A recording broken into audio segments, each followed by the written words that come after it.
18 বছর পর একটি টিচারের আত্মা ফিরে এসে তার এক এক করে সব স্টুডেন্টকে মেরে ফেলে। হ্যাঁ, আজকে আমরা এমনই একটি ভয়ানক গল্প এক্সপ্লেন করতে যাচ্ছি।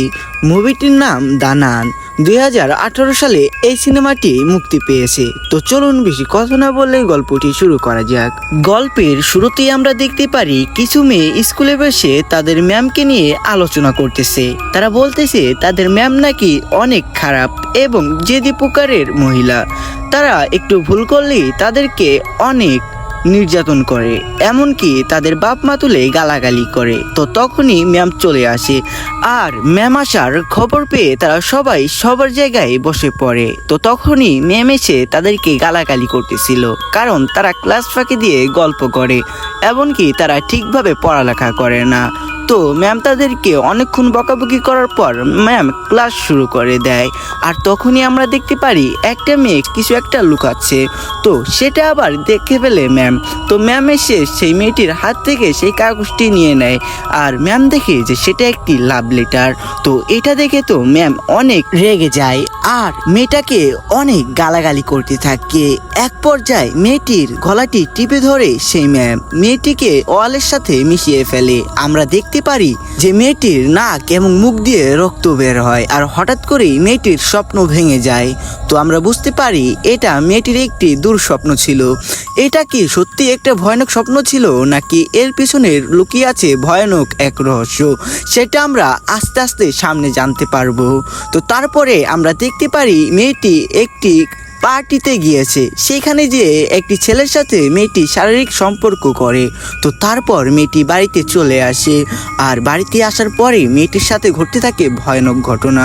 মেয়েটি এই ঘটনাগুলো দেখে অনেক ভয় পায়, আর আমরা তখনই দেখতে পারি এই মহিলাটার একটা মেয়ে আছে। মেয়েটির নাম সোনিয়া। সোনিয়াও তখন বাড়ির ভেতরে চলে আসে, আর সোনিয়া দেখে তার মার পিছনে একটি কালো ছায়া। সে কিছু বলার আগেই ওই কালো ছায়াটি সোনিয়ার মাকে গলা কেটে মেরে ফেলে। তারপর আমরা দেখতে পারি সেইখানে পুলিশ এসেছে এই হত্যার তদন্ত করার জন্য। পুলিশ অনেক তদন্ত করে, কিন্তু সেইখানে কোনো প্রমাণ বা প্রুফ পায় না।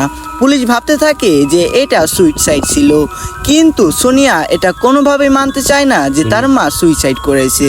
সোনিয়া পুলিশকে বলতে থাকে যে আমি দেখেছি আমার মায়ের পিছনে কালো কিছু একটা ছিল, সেটা একটা স্কুলের ম্যামের মতন দেখা যায়। সেই কালো ছায়াটাই আমার মাকে মেরে ফেলে।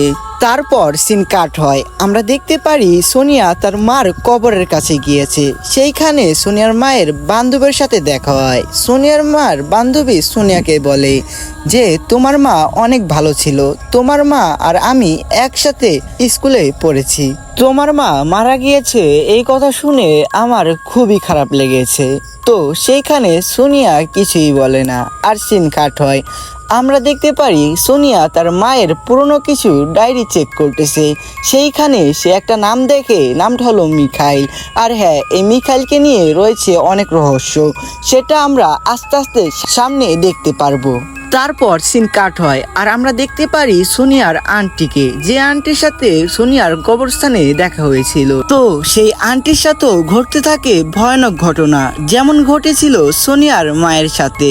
তো সেই আন্টি বুঝে যায় যে তাকেও মারার জন্য সেই ম্যাডামের আত্মাটি এসেছে। এই মহিলাটা বাঁচার জন্য অনেক চেষ্টা করে, সে একটা লিফটে উঠে যায়। আর আমরা তখনই দেখতে পাই যে সোনিয়াও সেইখানে গিয়েছে যে মিখাইলের নাম জানার জন্য সেই আন্টির কাছে। আর লিফটটা যখন খুলে সোনিয়া তো পুরোই অবাক হয়ে যায়, কারণ সেখানে ছিল সেই আন্টির মরদেহ। মানে ম্যাডামের সেই আত্মাটি এই সোনিয়ার আন্টিটাকেও খুব নির্মমভাবে মেরে ফেলে। এটা দেখে সোনিয়া অনেক ভয় পায়। তারপর আমরা দেখি সোনিয়া রওনা দেয় এই রহস্য উদ্ঘাটন করার জন্য। তার মা যে স্কুলে পড়তো সে সবার আগে সেইখানে যায়। সেইখানে গিয়ে তার একটা ছেলের সাথে পরিচয় হয়। সেই ছেলেটার নাম ছিল রাহুল। সোনিয়া বলে তুমি কি এই স্কুল সম্পর্কে কিছু জানো? ছেলেটি বলে কেন, তুমি কি এই স্কুলে ভর্তি হতে চাও? সোনিয়া বলে হ্যাঁ। রাহুল বলে এই স্কুল তো আরো 18 বছর আগে বন্ধ হয়ে গিয়েছে। এটা শুনে সোনিয়া একটু অবাক হয়। তারপর সোনিয়া বলে তোমাকে যদি আমি একজনের নাম বলি, তুমি কি তার পরিচয় আমাকে বের করে দিতে পারবে? ছেলেটি বলে, হ্যাঁ পারবো, কিন্তু তোমাকে আমার সাথে ঘুরতে যেতে হবে। এইখানে আমরা বুঝতে পারি ছেলেটি সোনিয়াকে প্রথম দেখাতেই ভালোবেসে ফেলেছে। তারপর আমরা সোনিয়া এবং রোহানকে একটি ক্লাবে দেখতে পারি। তারা কথা বলতেছিল। রোহান বলে, তুমি যাকে খুঁজছো সে আরো 18 বছর আগে নিখোঁজ হয়ে যায়। সোনিয়া বলে, তুমি কি আমাকে এই মহিলাটার ঠিকানা বের করে দিতে পারবে? রোহান এই মহিলাটার ঠিকানা সোনিয়াকে দিয়ে দেয়। আপনাদের একটা কথা বলে রাখি, এতক্ষণ সোনিয়া যাকে খুঁজতেছিল তার নাম ছিল সিস্টার আর্সেলা।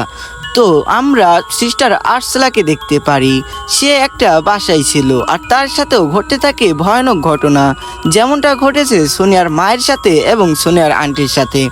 এইখানে আমরা বুঝতে পারি যে তার সাথেও কোনো ভয়ানক কিছু হতে যাচ্ছে।